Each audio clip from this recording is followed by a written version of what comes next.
ahora queremos hablar de otra cosa que la verdad es muy conmovedora, porque si bien no con lujo de detalles, no voy a mentirles, sino a grandes rasgos, pero recuerdo esos días, porque ya estábamos al aire con este programa que arrancó allá por el 92, o sea que llevábamos unos 4 años aproximadamente cuando tuvimos que dar esta noticia trágica, que es la desaparición física, fue así la primera palabra, desaparición, de dos personas muy conocidas de la comarca, de Patagones fundamentalmente, Luis Mutigliengo y el doctor Roberto Laveso, ¿se acuerdan?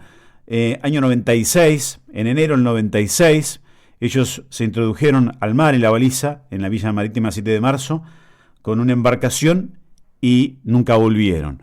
Y a casi 30 años de ese hecho, hoy a la tarde, en la Sala Cagliero, ahí al ladito del museo, pertenece al museo la Sala Cagliero, van a presentar el libro En algún lugar del mar, que escribió Susana Huarte, la mujer de Laveso, la esposa de Laveso. Es una especie de autobiografía, o una autobiografía, ahora ella me va a contar. Después vamos a ver detalles de la presentación. Ella está viviendo ahora en España, hace creo que más de 20 años que está en España, y con ella vamos a charlar ahora. Está en España, por supuesto allá primeras horas de la tarde. Estaba mirando a qué me están poniendo en producción, a ver. Está en Patagones, perdón. Bueno, está viviendo en España. Bien, bien. Bueno, y estaba mirando dónde, que es en el norte de España, en una localidad costera, por lo menos por lo que he leído. Ahora está acá, bien. Bueno, como vi que el libro lo presentaba a alguien más, pensé que ella no venía. Está acá. Bueno, Susana, buen día. Gustavo Bosco en FM de la Costa. ¿Cómo le va? ¿Qué tal? Buen día, Gustavo. Encantada de estar hablando sobre este tema, la verdad. Y sí, estoy acá con lluvia y bueno, ahora veo que va a llover un poquito, que sobre las 6 de la tarde no va a llover, así que bueno, más contenta, ¿no? Bien, bueno, gracias por atendernos, Susana. Bueno, ¿por qué no nos cuenta un poquito del libro? ¿Eso es una autobiografía? ¿Es lo que usted vivió en ese momento y años posteriores? ¿O cómo se desarrolla el libro? Sí, es una autobiografía contada en primera persona. Son mis recuerdos, que eso es una aclaración que, que siempre hago, porque bueno, es lo que yo recuerdo tras 30 años. Si bien comencé a escribir ya hace unos cuantos años atrás, bueno, estos son mis recuerdos y es un antes y un después de lo que significó en mi vida, ¿no? Y así es mi novela. Mi novela es como, bueno, voy hacia atrás y hacia adelante y lo que significó ese trágico hecho allá, como bien decías, en el 96, en enero del 96. Uh-huh. Un antes y un después, bueno, un después muy difícil y doloroso, imagino. Sí, sí, uno nunca está preparado para este tipo de cosas y más cuando, digamos, cuando yo ya nos instalamos aquí en Patagones. Yo pensaba que iba a ser como mi destino final, teníamos una familia, 2 chicos y bueno, y esto cambió todo, ¿no? Cambió todo, entonces fue un después bueno, con muchos tropiezos, viendo hacia dónde iba con mis niños, ¿no? Y bueno, la vida, eso es un poco lo que cuento, ¿no? Cómo llego a esto y cómo llego a estar en España ahora también, ¿no? Porque las cosas que me fueron ocurriendo, las decisiones que fui tomando para, bueno, para estar donde estoy, y que bueno, feliz, ¿no? De estar con mi familia, pero también esta historia tenía que ser contada. Uh-huh. Tenía que ser contada para no solamente para mí porque es un tema personal también, ¿no? Es una catarsis que uno hace cuando escribe, pero también sobre todo para mis hijos. Uh-huh. Porque como eran muy pequeños, uno después va dejando la historia y generalmente cuando uno es joven no pregunta demasiado. Uh-huh. Entonces yo siempre quise que esas edades, por ejemplo, la que yo tengo, cuando uno se empieza a preguntar mucho de dónde viene, tuvieran un libro y una novela que les reflejara toda esa historia y darle voz a alguien que, por supuesto, no la tiene. Ujú. Qué bueno eso que dijo, cuando uno es joven, no pregunte demasiado, es cierto, ¿eh? Después ya es tarde. Sí. Sí. Sí, sí, yo siempre me acuerdo porque, no sé, a mí me gustaría saber, qué sé yo, y la historia de mi abuela, por ejemplo, ¿no? Que yo sé que la pasó muy mal, pero no, cuando uno se empieza a preguntar esas cosas, ya esa gente no está. Ujú, Entonces, para mí fue, bueno, aparte, el menor de mis hijos, que estaba acá y era un bebé, fue el que realmente me pidió que la escribiera. Un día me dijo, no me contes, ujú. escribilo. Ajá, Y eso para mí fue una motivación importantísima. ajá. Susana, ¿y usted escribía antes o este es el primero? O sea, novela es la primera. Yo empiezo a escribir en realidad, siempre como que me gustó, soy una lectora bueno, como en esas épocas cuando uno era chica no había otra cosa, ¿no? No teníamos otros estímulos importantes, pero bueno, yo fui una lectora, me encantaba leer, hasta que cuando ocurre esto, la verdad que tuve un muy buen consejo de mi psicólogo en su momento, cuando yo decía, ¿qué más puedo leer? Porque era, bueno, desesperación por salir de toda esta historia, ¿no? De alguna manera, me dijo, ¿y por qué no escribís? Y ahí empecé con mis 31 años que tenía en ese momento, y después ya empecé un poquito a escribir sobre el tema y después me largué a la ficción. Y he escrito y me dediqué al cuento. Ujú, Y eso, la verdad y ficción, y un poco que dejé la historia, ¿no? ujú. Y me he dedicado hasta estos años, hasta que decido hacer esto, y bueno, yo digo que cada capítulo de mi novela es un cuento, porque bueno, es la forma de escribir y lo que sé hacer, ¿no? Ajá. Y en este libro, o sea, queda reflejado todo lo que usted ha vivido durante todos estos años. ¿Está conforme con lo que escribió? O dice, no, porque puede pasar, ¿no? Que cuando lo termina, dice, no, me quedó algo, puede, no sé, algo más tiene que haber, o está satisfecha con lo que está allí expresado.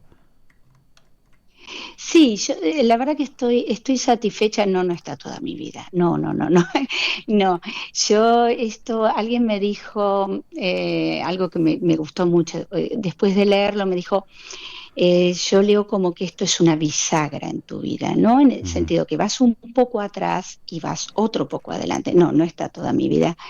Aquí está un poco, yo quería contar esta historia y para contar esta historia uno tiene que ir lógicamente atrás, pero bueno, yo soy de Tandil, no está mi niñez en Tandil ni mi adolescencia, tenía que darle sentido a esta historia, cómo la sentí, qué me pasó.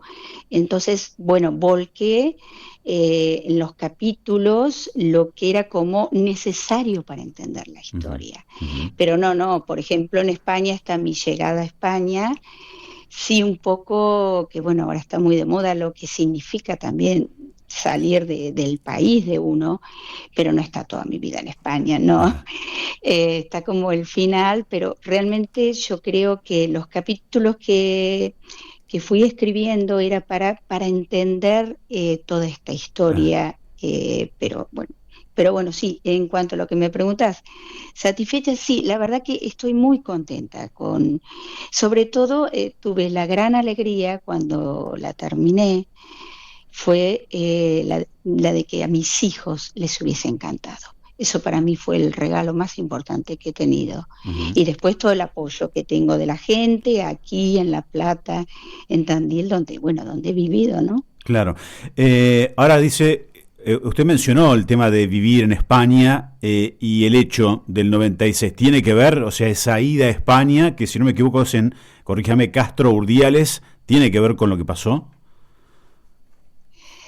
Eh, bueno, es como que yo no sé si diría, puede ser, eso es un poquito, no fue inmediato. Yo a España me voy en el 2003 y esto ocurre en el 96. Tengo digamos, no fue directo, yo primero me traslado a La Plata y ahí descubro una Plata diferente. Cuando uno va como estudiante, bueno, yo había estado encantada de la vida, me había parecido la ciudad más maravillosa del mundo. Ahí nos conocemos con Roberto, eso sí, me parecía una parte de la historia importantísima para contar, ¿no?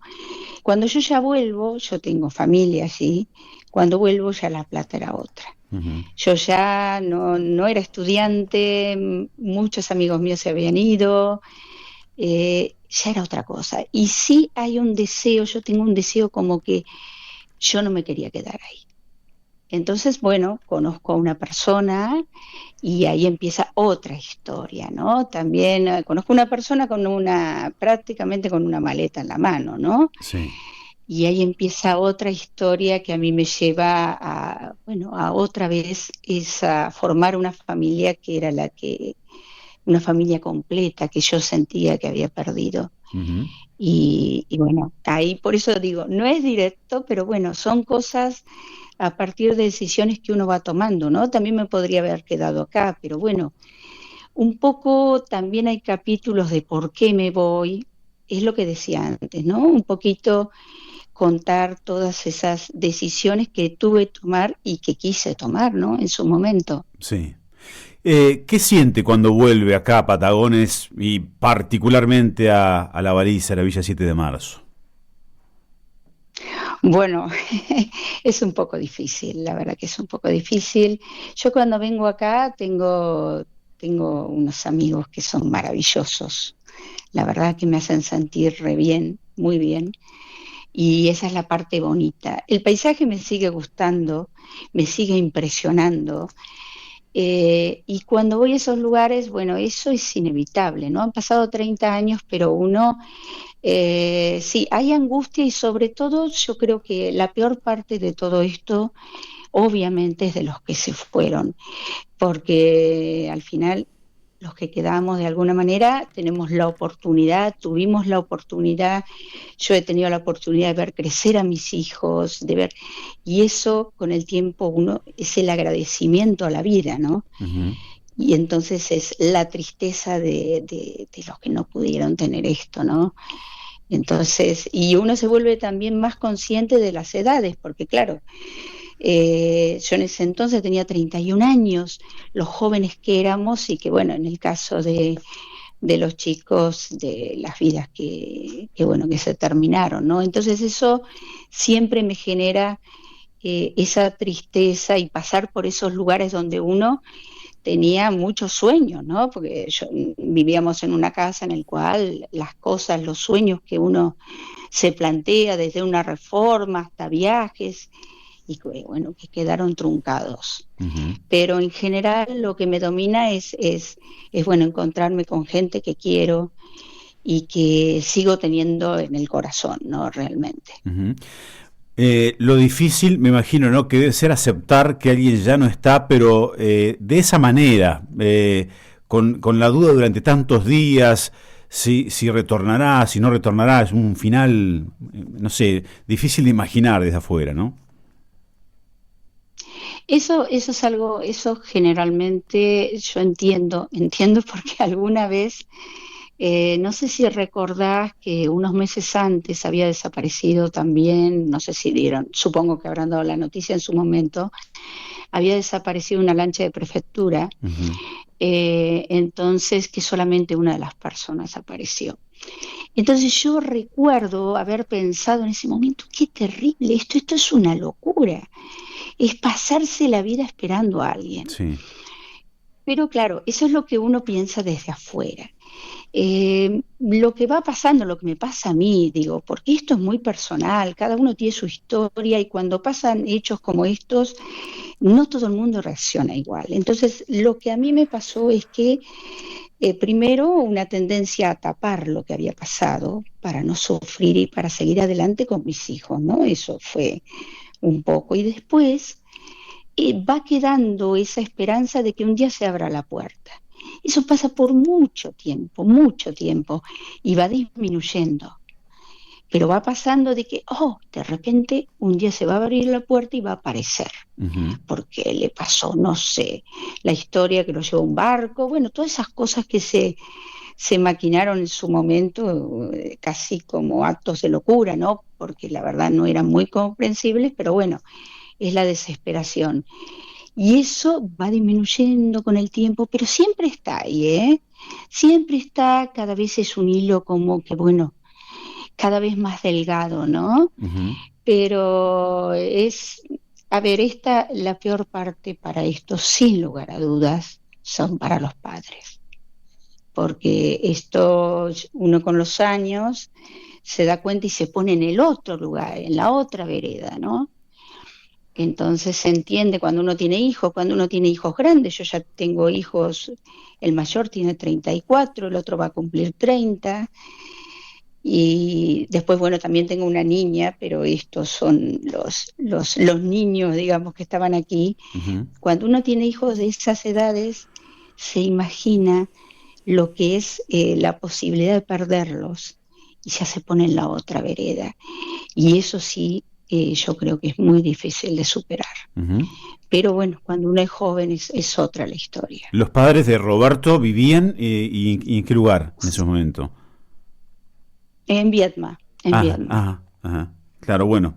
Sí, tremendo debe ser, ¿no? Debe ser para todos, pero claro, Yo sí. creo que para todos los padres de Luis, todo, yo creo que sí, sí, sin lugar a dudas, Ujú. sin lugar a dudas. No, la verdad, ojalá nunca a uno le toque pasar por esas situaciones, porque yo creo que son inimaginables. Ujú.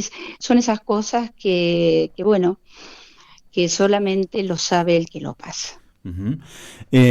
Recuerda, sí lo debo recordar, ¿no? Pero ahora uniéndolo a eso de la esperanza de que abra la puerta un día y aparezca en ese momento, cuando, no sé, alguna autoridad le dijo no buscamos más, o no sé si hubo algo tan determinante, o cómo fue eso. No, paulatinamente dejaron de buscar. Ujú. Y yo lo que me di cuenta, eso lo cuento porque la búsqueda me costó muchísimo escribir la búsqueda, muchísimo. Lo dejaba, eran capítulos que los dejaba porque realmente fue muy desesperante, pero lo que fueron haciendo es, bueno, cada vez buscamos menos y buscamos todos los días, bueno, después día por medio. Y después yo me empecé a dar cuenta que buscaban solamente el cuerpo. Ujú. Yo no había tomado conciencia de eso, y cuando tomo conciencia de eso, realmente a mí el cuerpo en ese momento, la verdad que no me interesaba eso. Entonces yo seguía con la idea, que es un poco lo que relato, ¿no? Él me había dicho en un momento que bueno, como salía a navegar, hacía poco, muy poco que tenía la lancha. Ujú. Él me decía, si a mí me pasa algo, yo me siento a esperar que me vengan a buscar. Y eso fue algo que me llevó a tiempo después, inclusive alquilé algún tipo, bueno, estos aeroplanos y eso, porque la desesperación mía era que estuviera vivo en alguna costa, cuando ya veía que estaban buscando los cuerpos. Ujú. Entonces fue paulatino. Yo diría que intenso fue la primera semana, hasta diría 15 días. Después lo que hacían pasaban por la costa y fueron empezando a aparecer algunas cosas de la embarcación, pero ya después yo creo que, no sé, ya al mes no había, era pasar por la costa por si aparecía algo. Ujú. Pero yo creo que los habían dado, sí, sí, sí, sí, sí, que estaban muertos. Bien. Susana, bueno, la presentación del libro, 6:30 de la tarde, si no me equivoco, ¿no? Sí, sí, sí, 6:30 de la tarde, ahí al lado del museo, así que bueno, estaré encantada que me acompañen con todo esto en un lugar tan especial. Yo ya he hecho hice una presentación en España, otra en La Plata, pero bueno, esta es muy especial. Ujú. Bien, bien. Bueno, hablando de España, me despido con esto. Dije bien el lugar de residencia Castro Urdiales, Sí, perfecto, ajá, sí, sí, sí, Castro norte de Vial, estoy España. a 30 kilómetros, Ajá. sí, sí, sí. Bien. A 30 kilómetros de Bilbao, sí, la verdad que estoy en una localidad costera también, estoy frente al mar, y así que sí, un pueblito muy bonito. Ujú. Bien, Ya creo que es mi lugar en el mundo, que ahí me quedo. bien, bien. Bueno, le seguiría preguntando, porque ahora que me dijo es un lugar frente al mar, me surgen muchas preguntas, ¿no? Pero bueno, la dejo para que siga haciendo sus cosas. Bueno, yo muchas gracias de que me hayan llamado y muy agradecida. Y Hasta, bueno, y los espero hoy. como no, hasta la próxima, que le vaya muy bien, ¿eh? Bueno, muchas Hasta gracias. luego. Susana Huarte, Hasta luego. en ese momento de la tragedia, la mujer del doctor Roberto Laveso, una de las dos personas junto a Mutigliengo que desapareció aquel, creo que era el 28 de enero, me parece, del 96, cuando entraron con la lancha al mar en la baliza y nunca volvieron. Ella casi 30 años después presenta este libro. Bueno, por lo que nos dijo recién, ya lo presentó en España, lo presentó en La Plata, y ahora en Patagones. Dice ella que es especial, ¿no? Bueno, linda charla. Insisto, 6:30 de la tarde la presentación en la Sala Cagliero, ahí al ladito del Museo de Patagones.